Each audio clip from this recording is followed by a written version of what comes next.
Hey, we are back with the Screen Team. We got another movie review for you right here on KWOC. And I'm being joined by the very lovely, the very delightful, the very... Vivacious. Vivacious? That's a great word, man. Thanks. Vivacious. I'm going to put that one in the repertoire. I love it. We got Maisha here. Maisha, how you doing today? I'm good. It's my day off. It's your day off, and you come here to do some movie reviews. Yeah.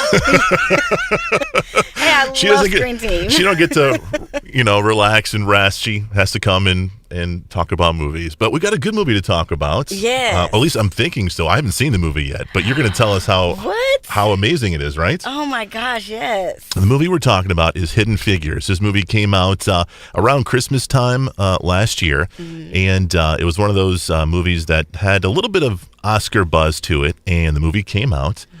And it was one of those movies, usually when you see a movie, it comes out, there's a lot of hype to it, and then it kind of dies down. This one was the exact opposite. There was a little talk about it, and then there was some more talk about it.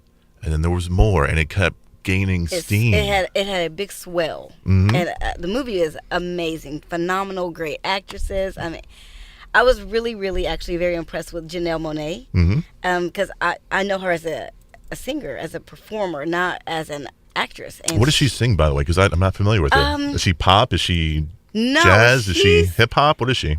I would say she has her own genre, really. I mean, she doesn't subscribe to any one area. Okay. She had some lesser known work called the Iraq Android a long time ago, years ago, first when I started listening to her. She had one called Metropolis. Now she's mainstream, but she wasn't always. So she's just awesome. And she's a good actress too. I mean, she's only had a couple of parts, but she's really hit it out of the park with both parts she's had. So this is based on a true story, correct? Yes. We've got 3 African-American ladies. They work for NASA, right? Yes, they do. And they're like mathematicians, or what's their story? Back then they were called computers. I mean, they were they were called computers. Okay. NASA was very segregated. I mean, you have to think about the time frame this was in the 60s, but so you had the black computers in the West Wing, and then you had white computers in the East Wing. But these women, they could do calculations. Namely, Taraji P. Henson's character, she was the main computer. But then you had Octavia Spencer, and her role was, I mean, she was mechanical. She could literally look at anything and fix it, just know how it works. She actually taught herself how to code, so that way she could teach her other computers how to code, because somebody would have to eventually run these machines. So, I mean, these were their roles. Any calculations you just brought them, they handled them. Yeah. I couldn't even fathom. Like, I struggle with algebra. I'll just be honest. Like, it is not my thing. Right. Letters should equal words, not numbers. But the calculations that she was doing as a child it was absolutely mind-boggling. They took her out of elementary school to put her with 8th graders because she was just so far advanced. Yeah. And the next thing you know, she's working for NASA. So what is the main objective? What's the main storyline here? These 3 ladies helped the NASA program in some big way. What was that big way? What did they do? Oh, helping John Glenn get around the Earth. Really? Yeah. That's a pretty big deal, man. Yeah. That's a huge deal. And then subsequently putting a man on the moon. Well, we were trying to beat Russia. Yeah.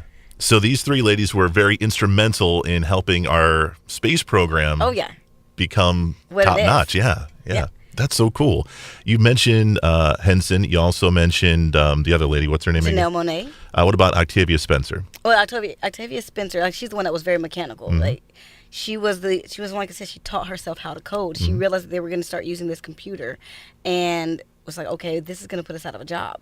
But what did you? I'm sorry. Let me clarify. What did you think about her performance? Her acting oh my gosh, in this film? I'm such a fan of Octavia Spencer overall, but she was phenomenal in this role. You could definitely tell she was the mom of the other 2 ladies. Like, this is what we're gonna do. This is how we're gonna behave. Like, but we're gonna break barriers. But it's just gonna take time. She was mom. Yeah. She was definitely the power force there. And she was also nominated for Best Supporting Actress for this film as well. As she should have been. There's also a lot of other supporting characters in this as well. I heard a lot of good things, surprisingly, about Kevin Costner. I'm not sure what role he did, but how was he in this film? Kevin Costner, it didn't feel to me like he was playing a role. It just felt like he was that individual. Yeah. Basically, he was over the scientists, and it was all men. So Taraji P. Henson's character, was the first woman, period, to be in this room full of men. And he helped break barriers. He was a tough man. He was a hard man. Like, you couldn't get really close to him. Yeah. And there's just a pivotal moment in this movie where Taraji's character keeps having to leave. She's gone for like 40 minutes a day.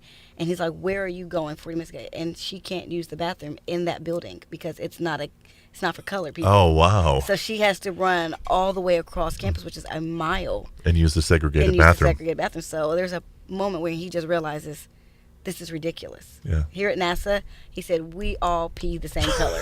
This is literally what he says. Like, this is ridiculous. We're not doing this. You're not leaving 40 minutes a day just to go to the bathroom. Yeah. So you saw it. You obviously really, really liked the film. Is this a film that you'd want to see in the future many times, or is once enough for you? No, I could watch this movie repeatedly. I think, honestly, everyone should see this movie. Including me, I guess. Including you. Including Everyone me. should see it. All right. I'll get on it, man. This movie was also nominated for Best Picture, Best Supporting Actress, I think some other awards as well. So it's definitely a home run hitter. It's called Hidden Figures, and you can find it on DVD.